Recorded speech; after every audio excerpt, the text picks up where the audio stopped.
बिस्मिल्लाहिर्रहमानिर्रहीम, अस्सलाम वालेकुम। मैं हूं आपका होस्ट चौधरी फानज़ीर, आपको स्पोर्ट्स जोन में वेलकम कहता हूं। आज की सबसे सैड न्यूज़, आज के दिन का आगाज़ बड़ी सैड न्यूज़ से हुआ जी। आलमगीर तरीन साहब, जो मुल्तान सुल्तान के ऑनर भी हैं, मैनेजिंग डायरेक्टर भी थे, उनकी डेथ हो गई। ज़राए के मुताबिक तो यही है, सुसाइड उन्होंने की है। इस हवाले से तमाम क्रिकेटिंग जो जितने भी हल्का बाब है वो सारे ही बड़े अपसेट हैं, दुखी हैं। उनकी खिदमात जो हैं क्रिकेट के लिए वो बहुत ज़्यादा हैं, और ख़ास तौर पे जो हमने पीएसएल के हवाले से बात करें, फ्रेंचाइज क्रिकेट के हवाले से बात करें, तो उन्होंने बड़ी शानदार किस्म की खिदमात पेश की। इस पे हम कोशिश करेंगे कि अपने नेक्स्ट प्रोग्राम में मुल्तान सुल्तान की टीम प्लेयर या उनके ऑफिशियल्स को भी मदऊ करें। मेरे साथ मौजूद है मैक फ़कर, अस्सलाम वालेकुम जी, और साथ दे रहे हैं अबू बकर बिलाल, अस्सलाम वालेकुम जी। आप दोनों का शुक्रिया। हमारे साथ फ़ोन लाइन पे भी मौजूद हैं टेस्ट क्रिकेटर अब्दुल रऊफ़ साहब, अस्सलाम वालेकुम रऊफ़ भाई। वालेकुम सलाम जी रऊफ़ भाई, कैसे हैं, ठीक ठाक हैं?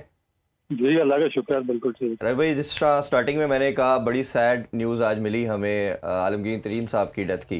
कैसे देखते हैं उनकी जो खिदमात हैं क्रिकेट के लिए और फ्रेंचाइज क्रिकेट के लिए, पर्टिकुलरली हम बात करते हैं पीएसएल के हवाले से, इस न्यूज़ को कैसे देखते हैं जी आप? बड़ी अफसोसनाक खबर है जी, जिस तरह पूरे क्रिकेट के हलकों में इस खबर पे यकीन नहीं किया जा सकता। जी। और उनकी बहुत ज़्यादा खिदमात है क्रिकेट के लिए, पाकिस्तान क्रिकेट के लिए और फ्रेंचाइज क्रिकेट के लिए। तो अब दुआ ही की जा सकती है कि अल्लाह ताला उनकी आखिर वाली मंजिलें जो है वो आसान करें। जी आमीन। और हमने देखा कि शुरू में अली तरीन साहब इसको देख रहे थे, और फिर उन्होंने खुद टेक ओवर किया, और जो उनका इंटरेस्ट नज़र आता था प्लेयर्स के साथ, और तमाम अगर हम बात करते हैं कोचिंग स्टाफ के साथ, और हमेशा हमें डगआउट में नज़र आए। नॉर्मली होता ही है, टेंडेंसी यही रहती है कि जितने भी ऑनर्स हैं वो सर्टन टाइम के लिए आते हैं, फिर चले जाते हैं, कभी अवेलेबल होते हैं, कभी नहीं होते। बट जो इनका इंटरेस्ट था क्रिकेट के लिए, वो हमें बहुत ज़्यादा नज़र आया। उस हवाले से कैसे देखते हैं आप? जी बिल्कुल, एक तो बहुत ज़्यादा इनका इंटरेस्ट था, और फिर बहुत ही इनके क्लोज रिलेशन थे प्लेयर्स के साथ। और फिर जो बेसिक चीज़ है कि जो पाकिस्तानी जो प्लेयर्स होते हैं वो काफ़ी ज़्यादा हिचकिचाहट का शिकार होते हैं, जो यंगस्टर्स होते हैं अपने सीनियर के साथ मिलने जुलने में। तो इन्होंने एक बहुत अच्छा कोऑर्डिनेशन डेवलप किया हुआ था, और इनका बिल्कुल टॉप से बॉटम तक रवैया सब प्लेयर्स के साथ एक जैसा ही था। और मेरा ख्याल है कि एक बहुत बड़ा सेटबैक है इनकी टीम के लिए, और इनकी जितनी भी खिदमात की तारीफ की जाए पाकिस्तान की क्रिकेट के लिए और फ्रेंचाइज क्रिकेट के लिए, वो कम है। बिल्कुल ठीक है। अच्छा रो भाई, एक सबसे बड़ी चीज़ जो है वो पीसीबी के हवाले से, उनकी अपॉइंटमेंट चेयरमैन के हवाले से हम बात करना चाहेंगे।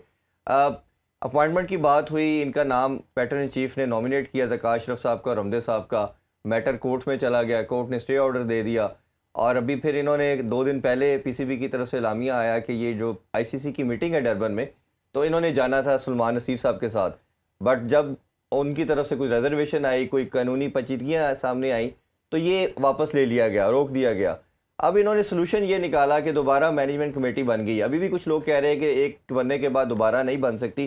कैसे देखते हैं इस डिसीजन को भी आप?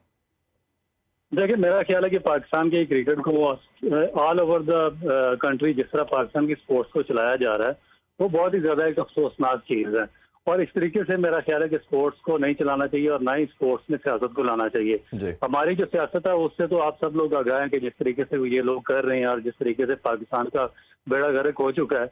अब एक रहता है कि स्पोर्ट्स थी, और स्पोर्ट्स में भी सिर्फ हमारा एक क्रिकेट बाकी बचा था, और उसमें भी ये पाकिस्तान क्रिकेट बोर्ड को ये लोग इस तरीके से इस्तेमाल कर रहे हैं जिस तरह किसी मफतूआ रियासत को इस्तेमाल किया जाता है कि माले गनीमत इकट्ठे करने के लिए टोलियों पे टोलियां आती है, एक टोली जाती है, दूसरी टोली 10 बंदे लेके आ जाती है, और वो लूटती है, और फिर एक और चली जाती है। सबसे बेसिक चीज मेरी प्राइम मिनिस्टर से ये क्वेश्चन है कि भाई 10 बंदों की मैनेजमेंट कमेटी बनाने का क्या फायदा है? और वो पाकिस्तान क्रिकेट बोर्ड जिसने वर्ल्ड कप जीता हुआ है, जिसमें बेशुमार लेजेंड्स रहे हैं, इस 10 बंदों की कमेटी में एक बंदा भी आप क्रिकेटर शामिल नहीं कर सके, जिनके कारनामे हैं, जिनकी वजह से पाकिस्तान क्रिकेट बोर्ड यहाँ पर स्टैंड कर रहा है, जिसकी वजह से आप लोगों के मजे लगे हुए हैं, जिसकी वजह से आपके जो आगे फ्रंट मैन है उनके मजे लगे हुए हैं। तो वो सारे इस पे एंजॉय करते फिर रहे हैं, और उसमें क्रिकेटर ही शामिल नहीं है जिनकी खून पसीने की कमाई की वजह से पाकिस्तान क्रिकेट बोर्ड स्टैंड कर रहा है। तो एक बहुत ही अफसोसनाक हमारा। और उसके बाद हमारी जो इंटरनेशनल रिलेशन है दूसरे कंट्रीज के साथ, वो देखें इन्होंने कहाँ पर लाकर छोड़े हैं। ना आपका इंडिया के साथ रिलेशन बिल्ड हो रहा, ना श्रीलंका के साथ। अफगानिस्तान कल टीम आई है, उसके साथ आप अपनी डिप्लोमेसी नहीं सही तरीके से कर सकते। इंग्लैंड, ऑस्ट्रेलिया और न्यूजीलैंड के साथ तो बहुत दूर की बात है। एशिया कप का हाइब्रिड मॉडल जो था आप देखें कि प्राइमरी होस्ट पाकिस्तान था, प्राइमरी होस्ट उसका श्रीलंका बन गया, 9 मैचेस उसके पास चले गए, जी। 4 मैचेस हमारे पास रह गए। उसके बाद इन्होंने 2014 से, मैं तो ये शोशा सुन रहा हूँ कि 2014 में जब एमओयू साइन किया था, इन्होंने इंडिया को बिग 3 में शामिल किया था, तो उस वक्त पाकिस्तान की 8 या 9 मैचेस का एमओयू साइन हुआ था कि बायलैटरल सीरीज होगी पाकिस्तान और इंडिया के दरमियान, 9 मैचेस की 9 सीरीज होगी। जी। तो वो किधर के चली गई? ना वो कोई सीरीज है, ना इंडिया पाकिस्तान खेलने के लिए आया, ना उसके बाद उन्होंने हमारी कोई बात मानी, उसके बाद ना अभी तक उसी तरीके से चल रहा है। जहाँ पर उनको अपनी शराइत मनवानी होती है वो खुलेआम सामने आते हैं, अपनी शराइत मनवाते हैं। जिस तरह एशिया का पाकिस्तान से चला गया, श्रीलंका प्राइमरी होस्ट है और पाकिस्तान 4 मैचेस का सेकेंडरी होस्ट बन चुका है। तो उसके बाद वर्ल्ड कप में पाकिस्तान के अहमदाबाद में भी मैच आ गया, चेन्नई में भी मैच आ गया। तो मेरी समझ से बाहर है क्या हो रहा है। रघु, ये अभी 7 हमने मंथ देखा टेन्योर और एक्सटेंशन भी मिली उसमें सेठी साहब और उनकी पूरी मैनेजमेंट कमेटी को। अब दोबारा इलेक्शन होना था, चले 2 दफ़ा आपने उनका टेन्योर देख दिया।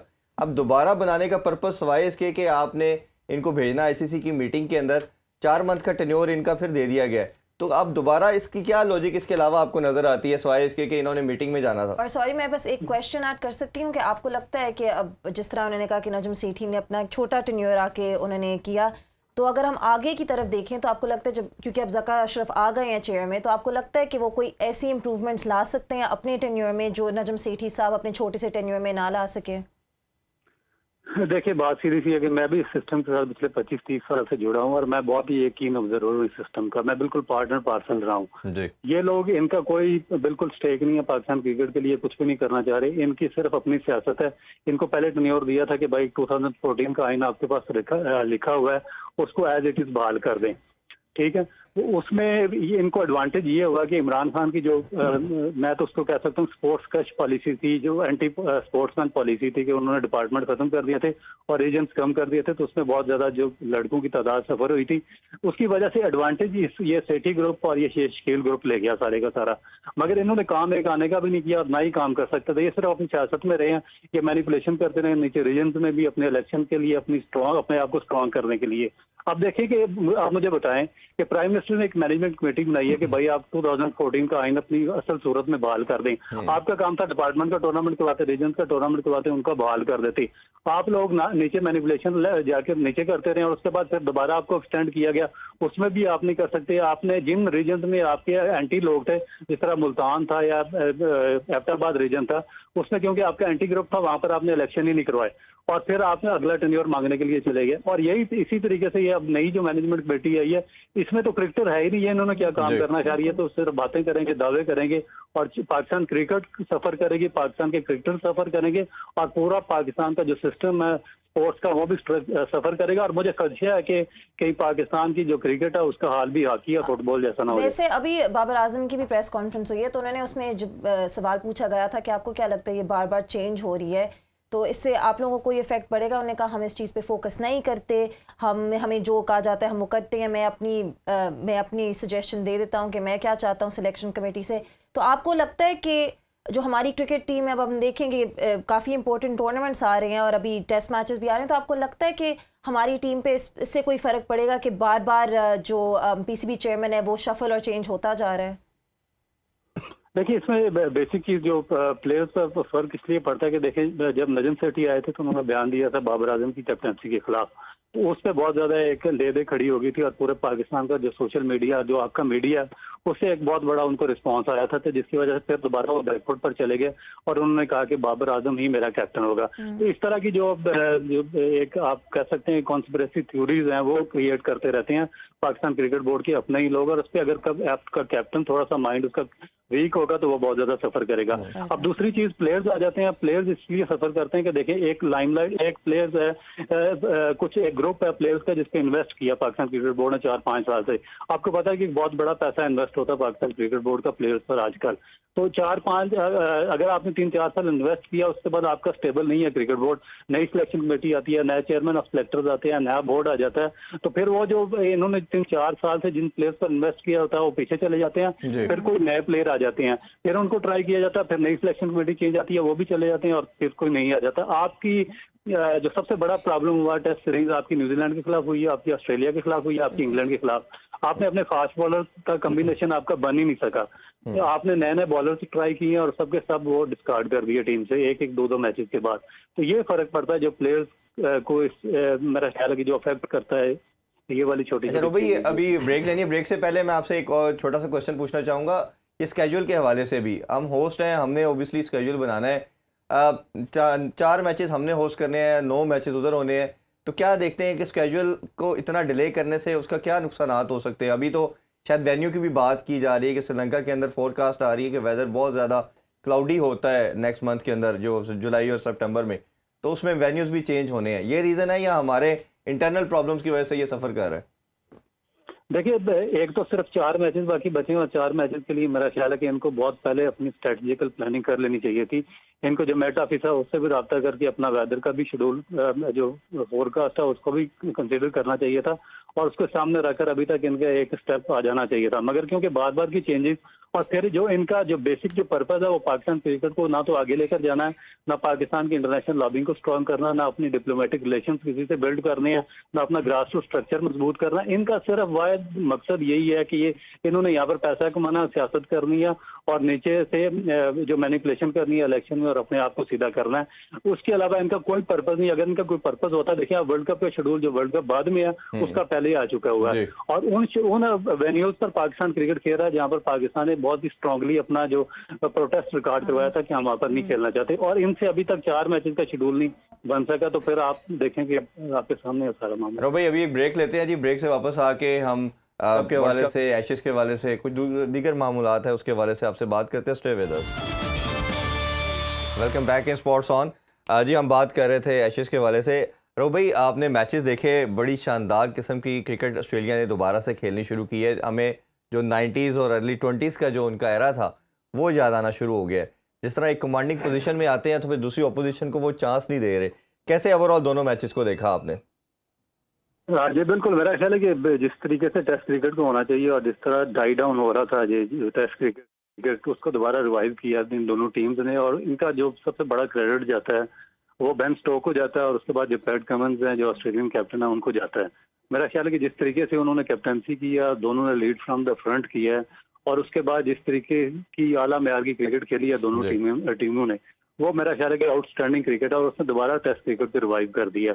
और मेरा ख्याल है कि मैंने कोई बॉल दोनों टेस्ट मैचेस की मिस नहीं की होगी। इतना ज्यादा इंटरेस्ट क्रिएट हो गया था जिस तरीके से नेक टू नेक मैचेस हुए और जितना कंपटीशन हुआ, बॉलिंग, बैटिंग, फील्डिंग, यानी कि आउटस्टैंडिंग आप इसको क्लास कह सकें। जैसे कहा जाता है ना क्रिकेट के अंदर के टेम्परामेंट आपको नजर आ रहा है। आपको अगर एग्रेशन नजर देखना है आपने, उसके अलावा आपको जो एक सेशन वाइज आप हर मैच की खूबसूरती देखना चाहते हैं, टेस्ट की ब्यूटी जो है जिस है वो हमें नजर आई। अच्छा, मैंने पूछना था आपसे कि ऑब्वियसली ये इंग्लैंड के लिए डू और डाई मैच है, तो आपको लगता है कि हमें पता है कि आज का जो टेस्ट है उसमें जो पिचेस हैं वो रिलेटिवली फ्लैटर हैं, तो इसमें ऑब्वियसली हाई रन्स बन सकते हैं, स्कोर अच्छा बन सकता है, तो आपको लगेगा कि जो टीम टॉस जीतेगी वो सबसे पहले बैट करना चाहेगी, ऑब्वियसली क्योंकि वेदर फोरकास्ट भी लास्ट 3 दिन का बारिश का है। लेकिन इंग्लैंड ने उनको दावत दे दी है। लेकिन अब मैं आपसे यही पूछना चाह रही हूँ कि लेकिन इंग्लैंड ने टॉस जीता, लेकिन ये भी कहा जा रहा था कि पहली इनिंग्स में बैटिंग थोड़ा टफ हो सकता है नए बॉल के साथ। तो आपको लगता है कि इंग्लैंड ने जो टॉस जीता है और सबसे पहले ऑप्ट किया बॉल करने के लिए, आपको लगता है उन्होंने अच्छा डिसीजन लिया है इस मैच में अच्छी शुरुआत करने के लिए? देखिए, बेसिकली ये जो दोनों कैप्टन हैं इनके जो डिसीजंस होते हैं बहुत ज़्यादा स्ट्रेंज होते हैं और इस पे बहुत जो बड़ी क्रिकेट कम्युनिटी होती है उनको हमेशा तफजात होते हैं। मगर उसके बाद जिस तरह की ये परफॉर्म करते हैं दोनों, स्पेशली कमिंस और ये बेन स्टोक्स, वो आउटस्टैंडिंग होते हैं। और किसी भी मैच में ये, जिस तरह आपको याद है कि जब रावलपिंडी में इन्होंने डिक्लेरेशन की थी और एक बिल्कुल रोड पिच थी और उस पर पूरे पाकिस्तान है, बल्कि हम लोग पिछले 20 साल से इन्हीं पिचेस पर खेल रहे थे और हमारे लिए बड़ी स्ट्रेंज डिक्लेरेशन थी। उसके बावजूद इन्होंने अपनी एक तो अनबिलीवेबल जो हार्डवर्क था वो करके उन्होंने ये टेस्ट मैच जीता है। तो आप स्टोक्स कुछ भी कर सकते हैं और जो भी उनके फैसले हैं, मेरा ख्याल है कि वो एक ऐसा प्लेयर है कि वो खुद अपने फैसले लेता है और खुद उस पर रंग भरता है। अब देखें, ये जो लास्ट टेस्ट मैच हुआ उस पर बहुत ज्यादा क्रिटिसाइज हुआ है कि इन्होंने जो बैटिंग दी थी ऑस्ट्रेलिया को, मगर उसके बाद जो एंड पे उन्होंने 160 रन की इनिंग खेली है वो आउटस्टैंडिंग थी। अगर कोई बैट्समैन उनके साथ शुरू का रहता तो वो मेरा ख्याल है कि मैच फिनिश कर सकते थे। तो इसमें जो मेरा ख्याल है कि जो प्रॉब्लम टॉस का इतना ज्यादा नहीं था, प्रॉब्लम ये था कि इनको जो जेम्स एंडरसन है, इनके पास 2 बॉलर्स हैं बहुत आउटस्टैंडिंग किस्म के, क्रिस वॉक्स और मार्क वुड, और वो पीछे जो काफी सीरीज थी उनमें बहुत ज्यादा उनका एडवांटेज रहा है इनको। तो ये पहले दोनों टेस्ट मैचेस में वो नहीं खेल नहीं सके, खेल और मेरा पाए। ख्याल है कि उनमें से अगर एक बॉलर भी उस टेस्ट मैच में खेलता पिछले 2 टेस्ट मैचेस में से, तो रिजल्ट डिफरेंट होता, और इसमें भी अगर उनमें से कोई शामिल होते हैं दोनों, तो ये मेरा ख्याल है कि काफी ज्यादा वो उनको फेवर करेगा इंग्लैंड की टीम को। रऊसा अबू बकर, मेरा भी एक सवाल है आपसे। आप टेस्ट की बात हो रही है, आपने कहा कि इंग्लैंड और ऑस्ट्रेलिया इस वक्त टेस्ट की साख बचाने की कोशिश कर रहे हैं। अब हमने भी, पाकिस्तान ने भी श्रीलंका जाना है 2 टेस्ट मैचेस के लिए। आपको क्या लगता है कि हमें अब किस किस्म की क्रिकेट खेलनी पड़ेगी? क्या वही पुराना माइंडसेट लेके दीगर टीमें चलेंगी और ये 2 टीमें डिफरेंट माइंडसेट के साथ खेलेंगी, या बाकी टीमों को भी अपना जो है वो गियर चेंज करना पड़ेगा और एक एक्सीलेट करके जो है वो तेज क्रिकेट की तरफ आना पड़ेगा? देखिए, मेरा ख्याल है कि इनकी इतनी ज्यादा होमवर्क नहीं है, क्योंकि जो ऑस्ट्रेलियन क्रिकेट बोर्ड है या न्यूजीलैंड का या इंग्लिश क्रिकेट बोर्ड है, उनकी जो प्रिपरेशन होती है वो बहुत डिफरेंट लेवल फिर की तो होती यही है। होता रहेगा जिस तरह इंग्लैंड आया था और पहले दिन उन्होंने पिंडी में 505 रन लगा दिए थे। बिल्कुल, और इसमें जो हमारा जो आप देखें ना, पाकिस्तान क्रिकेट बोर्ड की इंटेंशन आपके सामने है। वो ये जो हमारे सिलेक्टर होते हैं वो ग्राउंड में जाना नहीं चाहते। आप देखें, अब मेरी एज 45 हो गई है, आज मैं जो आज काम कर सकता हूँ 10 साल के बाद नहीं कर नहीं कर सकता। सकता। अगर आप 80-80 साल के चीफ सिलेक्टर बनाएंगे और सिलेक्शन कमेटी में डालेंगे, तो वो फिर वो एसी वाले कमरों में जाकर ही वो T20 के 20 ओवर के मैच देखकर ही टीम सिलेक्ट जब करेंगे। आपने तो वो सिलेक्शन फिर कमेटी की फिर बात नहीं की है, सकते। अगर श्रीलंका टूर में देखें तो हमारे पास 4 फास्ट बॉलर हैं, एक तो ऑलराउंडर। अब शाहीन को भी हमने डाल लिया है, नसीम भी हैं और साथ हसन अली और आमिर जमाल। शाहीन और नसीम को हमने आगे एशिया कप भी खिलाना है, वर्ल्ड कप भी खिलाना है। क्या राइट फैसला है ये टेस्ट क्रिकेट उनको 2 मैचेस खिलाना? देखिए, बिल्कुल, जो शाहीन अफरीदी है वो भी इसी लंबे फॉर्मेट का बॉलर है। उसके बाद मुझे नहीं पता कि इंजरी के बाद उनका क्या प्रोसेस होगा, वेदर के वो तकरीबन जो 1 साल के बाद वो टेस्ट क्रिकेट में वापस आ साल के रहे हैं। बाद ही आ रहे हैं जी। हाँ, लेगामेंट इंजरी, क्योंकि जो फास्ट बॉलर के लिए लेगामेंट इंजरी कवर करना, और स्पेशली जब होमेड कंडीशन हो श्रीलंका जैसी, तो और रफ पिचेज हो, तो उसमें बहुत मुश्किल हो जाता है, कोई इंजरी दोबारा होने के चांसेस होते हैं। तो बेहतर तो ये है कि हम अब- उनको संभाल लें वर्ल्ड कप और एशिया कप के लिए। देखिए, मेरा ख्याल है कि उनको संभाल के यूज तो करना चाहिए, मगर अगर वो खुद एक विलिंग है, क्योंकि एज भी इतनी ज्यादा नहीं है, 21-22-23 साल एज है उनकी, अगर वो खेलना चाहती हैं और उससे पहले भी वो प्रूव कर चुके हैं टेस्ट मैचेस में, तो फिर मेरा ख्याल है कि वो सिलेक्टर से ज्यादा उनकी विलिंगनेस काउंट होगी। उसके बाद नसीब शाह जो है वो भी टेस्ट क्रिकेट में अच्छी परफॉर्मेंस दे रहे हैं और पाकिस्तान के बहुत रिलायबल बॉलर हैं टेस्ट क्रिकेट में।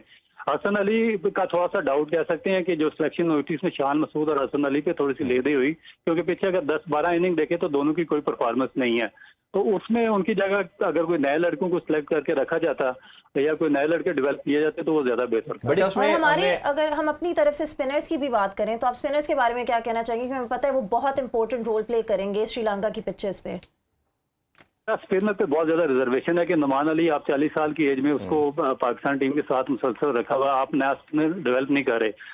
बदकिस्मती से मुश्ताक अहमद और सकलान मुश्ताक पिछले 10 साल से पाकिस्तान की नेशनल क्रिकेट अकेडमी में जिम्मेदारी अदा करते रहे हैं, मगर टेस्ट फॉर्मेट में पाकिस्तान को अभी तक एक भी स्पिनर तैयार करके वो नहीं दे सके। तो ये एक लम्हा फिक्रिया, और मेरा नहीं ख्याल कि आप देखें कि सईद अजमल था, अब्दुल रहमान या जुल्फकर बाबर, इन्होंने 92 में मेरे साथ अंडर 19 शुरू की थी, और 30 साल के बाद अब ये रिटायर हुए यासिर शाह के बाद, तो अब इनके पास अभी भी स्पिनर नहीं है, और लोग 40 साल के जो नुमान अली उन पे फोकस कर रहे हैं। और दूसरा मोहम्मद नवाज है, वो उनका जो एक फेम है वो T20 क्रिकेट है, वो ODI का। क्रिकेट के बॉलर नहीं है, उनको भी साथ लेके गए हैं, तो ये चीजें देखनी पड़ेगी। और मेरा अबरार ख्याल। अहमद के बारे में आप क्या कहेंगे? ऑब्वियसली वो एक रिलेटिवली नई एडिशन है, हमने देखा है कि उन्होंने इंग्लैंड के खिलाफ खेला था, बहुत अच्छा परफॉर्म भी किया था पाकिस्तान के लिए, तो आप उनके बारे में क्या कहना चाहेंगे एज अ स्पिनर? देखिए, अबरार बेसिकली मिस्ट्री स्पिनर है, और इंग्लैंड जो वो उसको समझने में नाकाम रहे, मगर श्रीलंका में अगर आपने देखा होगा तो इस तरह के अनऑर्थोडॉक्स स्पिनर स्पिनर्स काफी मिलते ज्यादा वहां रहते पर हैं, आते हैं, बिल्कुल, डेफिनेटली। तो वो मेरा ख्याल है कि उनको थोड़ा सा उनके लिए उसको मैनेज करना बहुत आसान होगा, और उसमें यही मेरा ख्याल है कि श्रीलंकन पिचेस अबरार के लिए एक रियल टेस्ट होंगे। अच्छा, उसमें साजिद खान की भी जिक्र करना चाहेंगे हम, और जाहिद महमूद, ये 2 ऐसे बॉलर थे जो 2 साल से पाकिस्तान टीम का पार्ट थे। खासतौर पे साजिद ने तो काफ़ी विकेट्स भी दिलवाई। अभी उसको कैंप में तो बुला लिया गया, बट उसको टीम में नहीं रखा गया। आपको लगता नहीं कि ये 2 ऐसे बॉलर थे जिनको टीम का पार्ट होना चाहिए था? अगर यासिर शाह नहीं थे तो ये हमारे टेस्ट में एक अच्छी कमोडिटी बन सकते थे। देखिए, मेरा ख्याल है कि यासिर शाह को भी इन्होंने बहुत अर्ली उनको ड्रॉप कर दिया। अगर वो थोड़ा सा कोई इंजरी हुई थी या उनका कुछ वेट एक्स्ट्रा हुआ था तो उनको दोबारा चांस देना चाहिए था।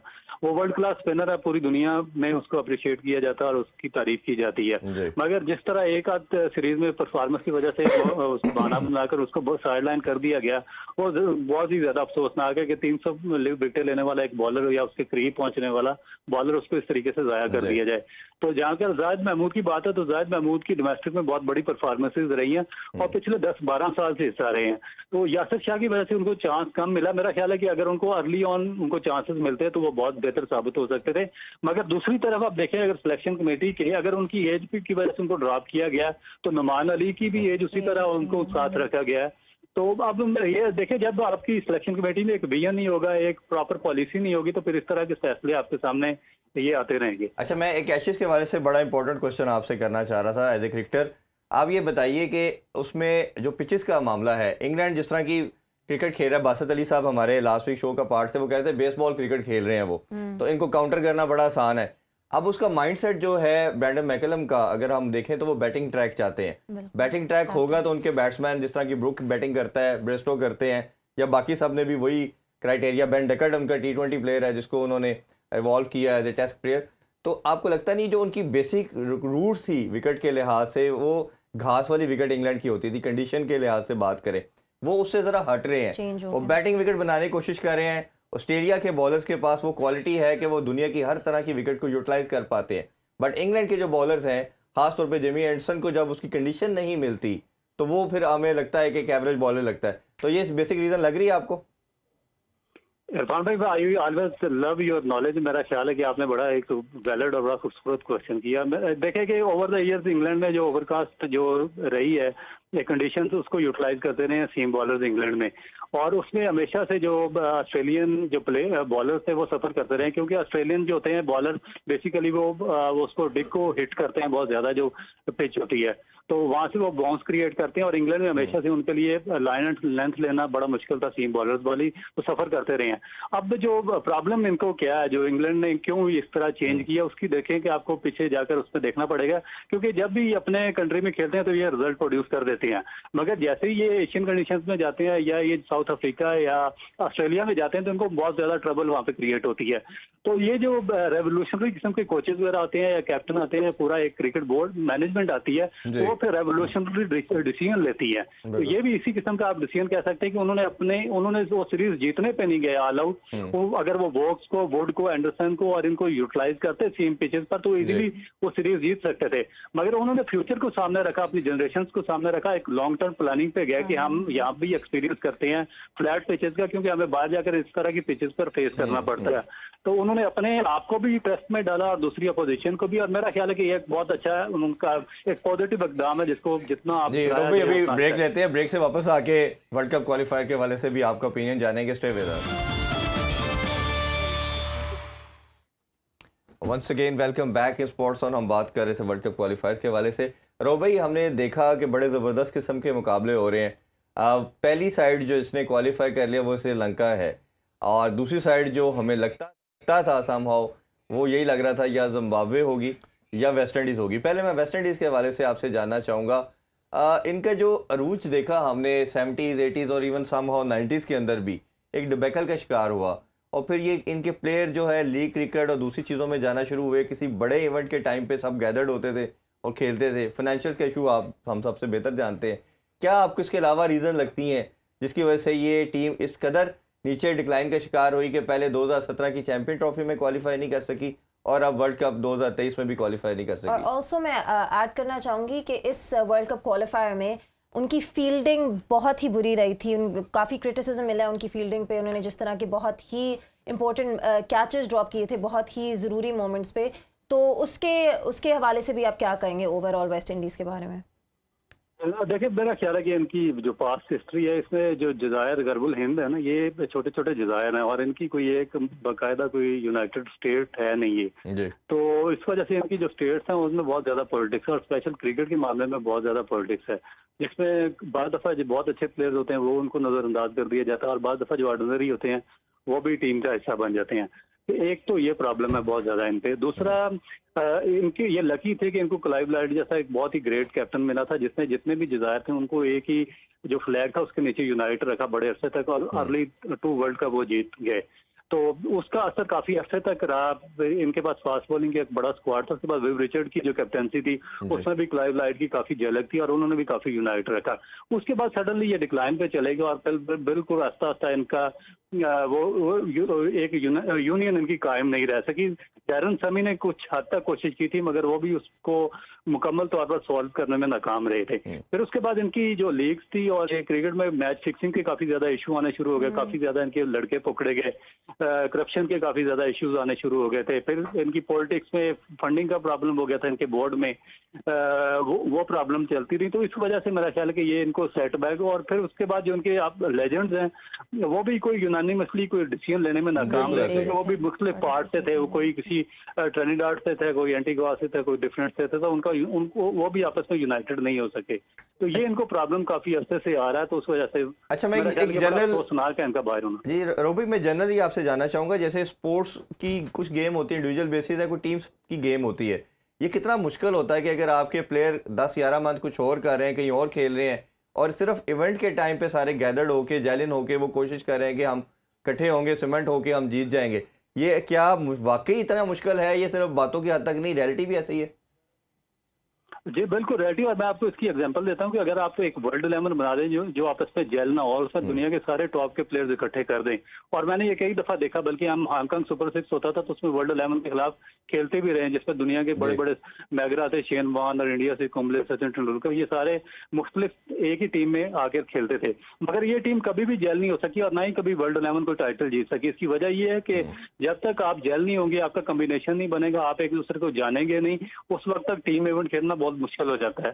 तो जब तक ये टीम इवेंट में और सिंगल गेम में बहुत बड़ा डिफरेंस है कि आप सिंगल इवेंट में तो आप पार्टिसिपेट कर सकते हैं इंडिविजुअल लेवल पे, मगर टीम में आपको जेल होना पड़ता है, कोऑर्डिनेशन बनाना पड़ता है, ग्रुप ऑफ प्लेयर्स को सेट करना पड़ता है, फिर एक जो लंबा जो आप मैकेनिज्म डेवलप करना पड़ता है, फिर जाकर आप रिजल्ट प्रोड्यूस कर सकते हैं। और आप अगर जिम्बाब्वे को देखें, जो दूसरी टीम है जो क्वालिफाई नहीं कर सकी, और काफ़ी लोग यही एक्सपेक्ट कर रहे थे कि वो क्वालिफाई करेंगे अपने होम ग्राउंड में, अपने होम क्राउड के सामने, तो उनके बारे में आप क्या कहेंगे कि उनकी जो अब क्वालिफिकेशन नहीं हो सकी? बड़ा अच्छा खेलते हैं और एंड पे चोक एग्जैक्टली बहुत अच्छा भी खेले थे, और फिर एंड में जब स्कॉटलैंड के खिलाफ एग्जैक्टली और फिर स्कॉटलैंड के खिलाफ मैच हुआ, और उससे पहले श्रीलंका के अगेंस्ट जो वो बहुत बुरी तरह बहुत बड़े मार्जिन से हारे थे। तो आपको क्या लगता है एकदम से जो उनकी डाउनफॉल आई है, जब मैटर करता था उनके लिए मैचेस जीतना जो आखिरी कुछ थे, तो आपको क्या लगता है कि इसकी क्या वजह है? देखिए मेरा ख्याल है कि श्रीलंका के भी सेम ही प्रॉब्लम है, जिस तरह वेस्ट इंडीज का, वहाँ भी काफ़ी ज़्यादा पॉलिटिक्स इन्वॉल्व है उनके उसमें सिस्टम में, और फिर करप्शन के भी बहुत ज़्यादा मामला हैं वहाँ पर। तो यही टीमें कभी वो थोड़ा सा बेहतर प्ले कर देती हैं, मगर अक्सर औकात ये डाउनफॉल का शिकार रहती हैं। देखिए पीछे टेस्ट क्रिकेट से भी बाहर हो गए थे, फिर वनडे फॉर्मेट से बाहर हो गया, वर्ल्ड कप के लिए इनको क्वालिफाई करना पड़ रहा है। और एक ज़माने में ये जब एंडी फ्लावर, ग्रांट फ्लावर थे तो बहुत बड़ी टीम थी, मगर अब इनके हालात भी मेरा ख्याल है कि दगर नहीं है। अच्छा राव साहब, एक स्टेटमेंट देते हैं इंडिया के साबिक कप्तान सौरव गंगुली, और वो ये कहते हैं कि पाकिस्तान और इंडिया के मैच की अब वो वक़्त नहीं रही। जिस तरह इंडिया पिछले 15 साल में डोमिनेट कर रहा है, तो अब पाकिस्तान और इंडिया के मैच की ना वो वक़्त है ना वो हैसियत है। लेकिन हमने देखा कि 2017 की चैंपियंस ट्रॉफी के फाइनल में हमने उनको हराया, उसके बाद हमने वर्ल्ड कप में भी लास्ट ईयर यूएई के अंदर भी उनको शिकस्त दी। उसके बावजूद इस तरह की स्टेटमेंट देना, और इस वक्त जो पाकिस्तान टीम है, इसको आप इंडिया की टीम के साथ कहाँ पर कंपेयर करेंगे? देखिए मेरा ख्याल है कि कम्प्लीटली रॉन्ग स्टेटमेंट है। जब पाकिस्तान और इंडिया का मैच होता है तो बहुत ही हाई इंटेंसिटी का मैच होता है और उसमें पूरी दुनिया का स्टेक इन्वॉल्व होता है। मेरा ख्याल है कि एक वो शायद उन्होंने अपनी कम्युनिटी के सामने रखकर ये बयान दिया होगा, क्योंकि पिछले 2 मैचेस में तो कंटिन्यूसली पाकिस्तान ने बहुत बुरी तरह इंडिया को हराया। तो मेरा ख्याल है कि ये तो एशिया से भी बड़ा मैच होता है। पाकिस्तान मेरा नहीं ख्याल कि इंडिया से किसी तौर पर भी कम है। और अभी रिसेंटली तो हम उनसे अगर पाकिस्तान तो आपको लगता है उन्होंने कोई कंट्रोवर्सी करने के लिए ये स्टेटमेंट दी है, या because it was out of context? मेरा ख्याल है कंट्रोवर्सी के लिए उन्होंने स्टेटमेंट नहीं दी, क्योंकि वो बहुत ज्यादा वहाँ पर इंडियन फैन फॉलोइंग है उनके, तो उसको नाराज नहीं करना चाह रहे होंगे। पॉलिटिकल चीजें भी खुश करने के लिए एक पॉलिटिकल बयान स्टेटमेंट दे दी। नहीं, और मेरा ख्याल है रोबी, जो पाकिस्तानी टीम 10 साल उनसे 2007 से धोनी की कप्तानी में 17 तक उन्होंने डोमिनेट किया, वो अब हमने अल्लाह का शुक्र है उसको तोड़ा। सबसे ज्यादा चाहते हैं रोबी, आपका भी बहुत शुक्रिया, आप दोनों का भी टाइम का बहुत शुक्रिया। इंशाल्लाह दोबारा नेक्स्ट वीक मुलाकात होगी। अपना ख्याल रखें। अल्लाह हाफिज। पाकिस्तान जिंदाबाद।